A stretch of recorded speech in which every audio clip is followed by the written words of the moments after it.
buong barangay nyo na po ang iano namin, recommend for proper action. Dahil hindi na po kami makakapabalik-balik dito dahil nasasayang po ang pagod, resources ng gobyerno dahil lang sa kakulitan nyo. Ikot dun dapat. Counterflow yan. Counterflow yan. Pakitabi po. Kailan po ng lisensya?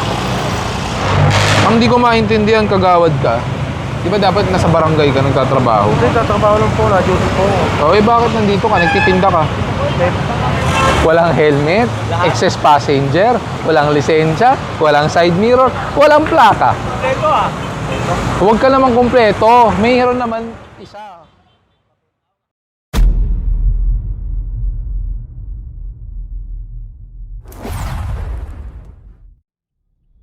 Magmula sa may Baclaran, nandito tayo ngayon sa may lugar na ng Pasay sa ilalim ng LRT1.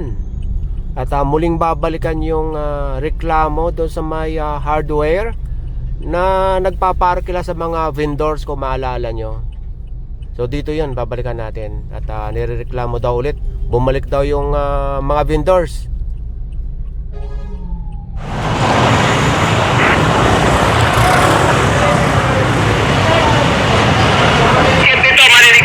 Tawagin nyo kayong kagawad.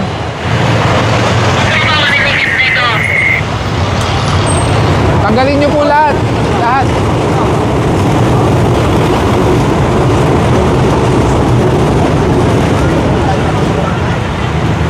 Nasaan na si kagawad ano?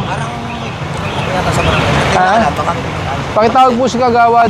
Huling punta ko na po dahil pinailan na po namin kayo ng complaint sa DILG. Opo. Bakit mo lang mo? May isang plastic yan para dito sa tricycle. Nasaan na ba yung kagawad? Pakitawag nga po. Ha? Huling beses mo na ako makikita. Dala ko na nag-recommend sa'yo sa DILG na legal. Ng buong barangay nyo. 10 beses na. 10 beses na. Nag-recommend na po ako sa DILG, sa legal po. Isasubmit ko na po. Dahil hindi na po pwedeng ganon. Sasabihin nyo, inaabuso kayo. Gusto nyo rin eh. Gusto nyo rin.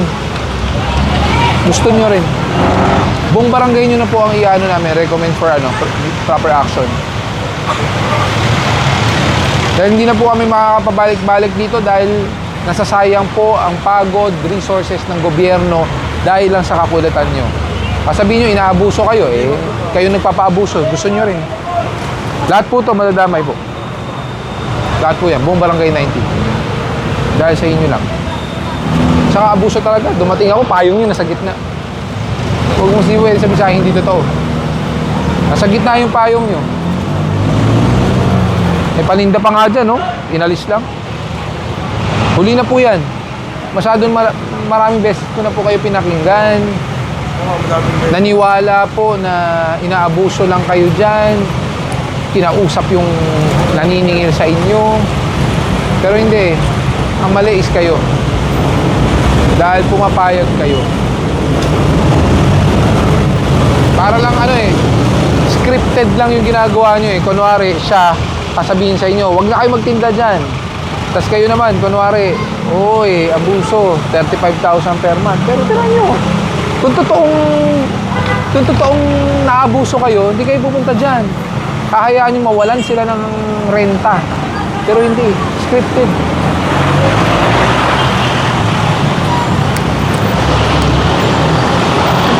Ikot dun dapat. Counterflow yan. Counterflow yan. Pakitabi po. Kailan po ng lisensya?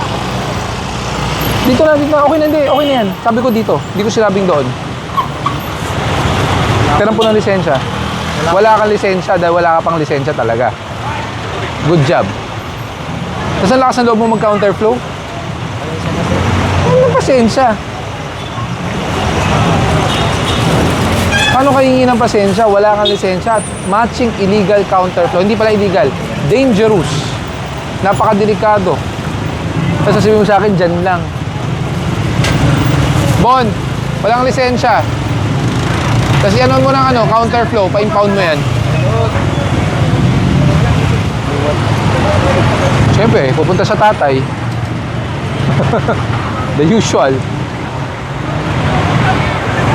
Kaya ano mga magandang gawin? Bahala na kayo magpaliwanag sa DILG.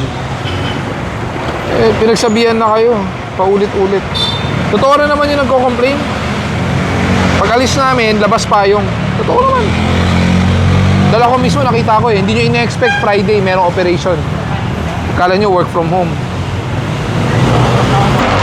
Ang hindi ko maintindihan, kagawad ka. Di ba dapat nasa barangay ka nagtatrabaho? Hindi, tatrabaho lang po. Na-duty po. Bakit nandito ka? Nagtitinda ka? Tapos na po rin tanghali po sa bahay. Negligence of duty. Barangay kagawad ka pero nandito ka sa tindahan mo. Pinakinggan kita. Pero yung mukhang scripted lang yung away nyo eh. Hindi, ginapa. Hindi po ako naniniwala na. Yung pinatatanong na mayari kung saan daw pupunta. Tumana Marikina po. Mana? Marikina. Walang lisensya yung nagmamaneo. Tapos counterflow pa. Kahit mo magkariton ka, nandiyan ka pa rin eh. Hindi na ako dyan, mag-alako na lang ako sa mga. Bahala kayo pero nagawa na po ng report yan. Sa tagal-tagal ko nag-clearing, ngayon lang ako naka-encounter ng 10-8888. Ikaw pa mismo. Parang pinapalis lang sa inyo.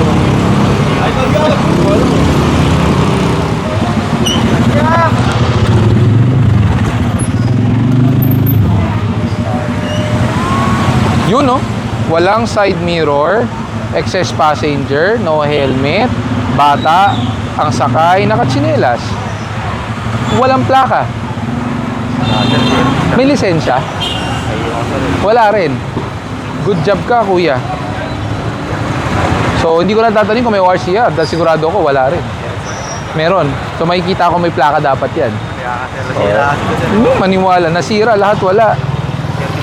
Pakibaba po, pakipatay po ang ano.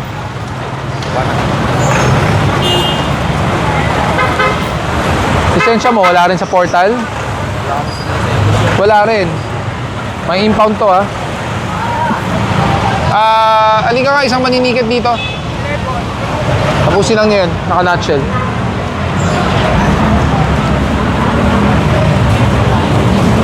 Okay lang sa'yo na nagmamaneo ka nang wala kang dalang lisensya, walang side mirror, walang plaka, walang helmet, tapos sakay mo yung anak mo? Sakay yung misis mo? Lisensya dapat. Hindi konsensya. Bon! Pakuha mo na, ito rin, next. Magpatikit lang. Ay, wala po. Wala siyang lisensya eh. Paano titikitan? Oo nga po. Kung pwede po yung violation niya po, bayaran. Ha? Ay, hindi naman ikaw yung nagmaneho eh. Oo nga po. Hindi po. Tiketa na lang po sa akin. Hindi po. Hindi naman ikaw yung nagmaneho eh. Siya. Eh, wala siyang lisensya. Hindi naman po pwede yun. Para mo sinabi ko, nore, sample lang, sa kotse. Nag-violate ng beating the red light. Tapos yung driver, sasabihin sa pasahero, lisensya mo, patitikitan ko. Bawal yun. Yung charge ng impound, may impound sa dito eh. Dami yan. Walang license. Tapos, tawag to? Counterflow plus impound. Kulang-kulang mga 6,000 po yan. Walang helmet, excess passenger, walang lisensya, walang side mirror, walang plaka. Huwag ka naman kumpleto. Mayroon naman isa. OR. Doon po sa loob lang. Sa loob. Sa loob po, sa loob po. Yun po. Saan po? Yun. Kung hanggang saan lang po kayo pinayagan. Ang problema, nilalabas nyo dito eh. Hindi po. Hindi, nakita ko kanina yung saging nandito eh. Yun ba? Oo. Yung akin po, hindi. Kung hanggang saan lang kayo pinayagan. Pero tingnan nyo, dahil... Ulam naman po eh. Opo, basta doon sa looban, hindi kayo makakaistorbo sa naglalakad. Bibit-bitin na lang yan sa kabila. Andun yung mga tow truck.